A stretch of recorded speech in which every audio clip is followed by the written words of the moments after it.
I feel very sorry that this exam has to be postponed. I hope that National Board of Examination had concrete reasons.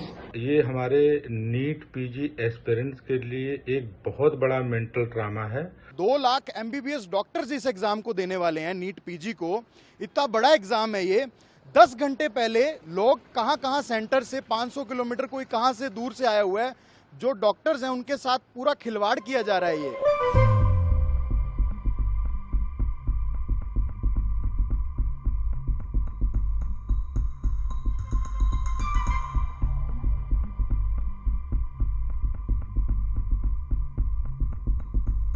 The last minute cancellation of NEET PG examination is very sad for all of us. This news has come and we have confirmed it from various sources that yes, it is confirmed.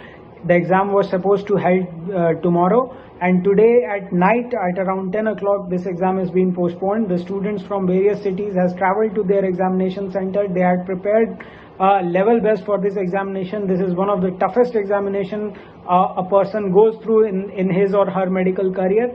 I feel very sorry that this exam has to be postponed. I hope that National Board of Examination had concrete reasons to postpone this examination, and they should come up with immediate answer. I also expect answers from the Ministry of Health and Family Welfare that why this exam was postponed and what precautions they should have taken that the exam should not have been postponed, and where the lapses has happened and what is the exact reason for the postponement of this NEET PG examination. Meanwhile, I request to all the students to keep calm. We are there with you. We are looking at the situation very closely, and we will make sure that no wrong step is taken. The new date of examination should be given with ample number of time, and students should not panic, and we expect that certainly we get some answers from the National Board, because as per my knowledge, National Board was ready to conduct this examination yesterday itself. They were very confident enough to conduct this examination very smoothly. What has happened in the last 24 hours that they had to stop the examination is a matter of concern for all of us. I request all my dear fellow colleagues, my juniors, not to worry about anything. We stand with you and we will take immediate actions as and when required. We are with you. Don't panic. Don't get frustrated. I once again repeat that we are with you. Thank you. नमस्कार, doctor Sarvesh Pandey, general secretary FORDA. अभी NEET PG जो postponed हुआ है, अब NEET का मतलब भारत में ये हो गया है कि no entrance exam and test in India. जो ये हमारे नीट पीजी एस्पिरेंट्स के लिए एक बहुत बड़ा मेंटल ट्रामा है।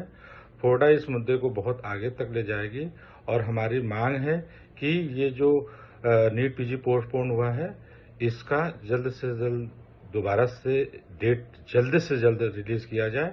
और क्या मतलब है जब नीट पीजी कराने में या कोई भी एग्जाम कराने में एनटीए, एनबीए या कंसर्न मिनिस्ट्री इसको नहीं करा पा रही है, तो देश का इससे बड़ा दुर्भाग्य क्या होगा। उस प्रेस रिलीज में उन्होंने मेंशन किया है कि इसकी इंटीग्रिटी को, एग्जाम की इंटीग्रिटी को और सेंसिटिविटी को देखते हुए एग्जाम को पोस्टपोन किया जाता है। एट द लास्ट मोमेंट 10 घंटे पहले एग्जाम से एग्जाम को पोस्टपोन किया जा रहा है। मतलब ये बहुत ही एक नीट यूजी के बाद एक नया स्कैम, नीट यूजी का स्कैम हुआ। इसका मतलब सरकार को ये पूरा भरोसा था कि एग्जाम पेपर लीक हुआ है। ये पहले नीट यूजी का एग्जाम लीक हुआ, उसके बाद भी अभी तक सरकार ये काम चल ही रही है। उसके बाद नीट पीजी जो कि डॉक्टर्स का एग्जाम है, 2 लाख MBBS डॉक्टर्स इस एग्जाम को देने वाले हैं, नीट पीजी को। इतना बड़ा एग्जाम है ये। 10 घंटे पहले लोग कहां सेंटर से 500 किलोमीटर कोई कहां से दूर से आया हुआ है, जो डॉक्टर्स हैं उनके साथ पूरा खिलवाड़ किया जा रहा है। ये उनकी हेल्थ के साथ मेंटली टॉर्चर किया जा रहा है ये सरकार के द्वारा। Ministry of health as well as ministry of education सभी इसके लिए रिस्पॉन्सिबल हैं। ये कोई तरीका नहीं होता। एट द लास्ट मोमेंट पे उन्होंने ये बोल दिया, जवाब दे दिया कि इंटीग्रिटी देखते हुए एग्जाम को पोस्टपोन किया जा रहा है। उन स्टूडेंट्स का हम सरकार से यही अनुरोध करते हैं, इस पे सख्त से सख्त कदम उठाए।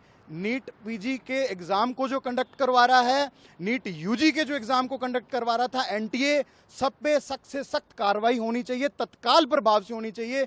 तब ही मेडिकल एजुकेशन सिस्टम जो भारत का पूरी तरह से विफल हो चुका है, खत्म हो चुका है, मैं कहूँगा बर्बाद हो चुका है, वो तभी वापस रीबिल्ड होगा, तभी वापस उसमें जो ट्रस्ट है स्टूडेंट्स में वो वापस आएगा। डीजी को भी हटा दिया गया है। बिल्कुल, एनटीए डीजी जो सुबोध कुमार जी थे उनको हटाया है, प्लस जो सीबीआई का प्रोब होने वाला था वो अभी तक नहीं हुआ है। हमारी मांग अभी भी ये है कि सीबीआई की प्रोब, इसमें इन्वेस्टिगेशन, थोरो इन्वेस्टिगेशन होनी चाहिए। एनटीए की कमेटी, जो हाई पावर कमेटी जो मिनिस्ट्री ऑफ एजुकेशन ने गठित की है, वो ठीक है, एक कमेंडेबल स्टेप है। एक यूजीसी नेट का एग्जाम इन्होंने तत्काल प्रभाव से विद इन 24 आवर्स जो कैंसिल कर दिया था, वो एक कमेंडेबल स्टेप था गवर्नमेंट के लिए। बट ये बार बार क्यों हो रहा है? और नीट यूजी जो 1.5-2 महीने से चल रहा है, स्टूडेंट्स कन्फेस कर दिए उस पे कि एग्जाम मुझे मिला है। उसके बाद बिहार पटना पुलिस में वो पकड़ा गया, एग्जाम सब कुछ हो गया, एफआईआर दर्ज होगी, गिरफ्तारी होगी, उसके बावजूद भी सरकार को ये दिक्कत आ रही है उसको एग्जाम कैंसिल कराने में या री एग्जाम करने में। नीट पीजी एग्जाम होने से पहले लीक हो रहा है, सरकार को पता चल रहा है। अगर उसको इतनी परवाह है सेंसिटिविटी की, इंटीग्रिटी की, तो वो पहले ही उसको कैंसिल करते ना। 10 घंटे पहले कोई एग्जाम कैंसिल होते सुना है? पूरे देश का सेंटर लेवल पे एग्जाम कैंसिल होना, मतलब ये इंडिया पे, भारत पे एक दब्बा लग रहा है कि कोई भी, इसका मतलब आप एग्जाम कंडक्ट करवा ही नहीं सकते हो। आप सरकार अगर नीट यूजी पीजी जो मेडिकल एजुकेशन का सबसे बड़े एग्जाम है, ये एग्जाम नहीं कंडक्ट करवा सकती, तो मुझे लगता है हेल्थ मिनिस्टर को भी इस्तीफा दे देना चाहिए।